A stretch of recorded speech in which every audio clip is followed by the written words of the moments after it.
These are some of the few pictures that protesters have managed to post online since the Iranian government implemented a near-total internet shutdown on Saturday. The exact location in Iran isn't specified, but in the video, a protester offers flowers to security forces, who eventually retreat from what seems like a peaceful demonstration. After the weekend's unrest, in which at least 2 people were killed, the situation now is very unclear. But Iranian authorities say it's calmer and that they've arrested more than 200 so-called rioters. Today the situation is good. Most of the key elements behind the riots have been identified and arrested. Yet again, the Americans have failed. They have added another defeat to their records.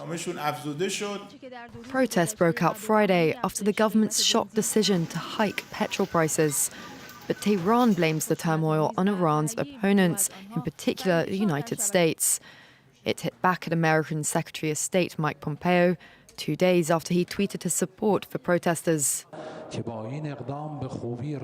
He has showed his trumped-up and hypocritical behavior towards the nation of Iran, and that the US's goal is to mess with Iran's security and set the nation's interests on fire.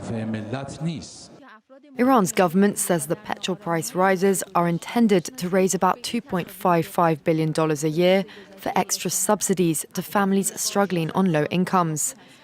Iranians have been finding it ever harder to make ends meet since Donald Trump withdrew the United States from Iran's nuclear deal and reimposed sanctions. Okay, a brief look at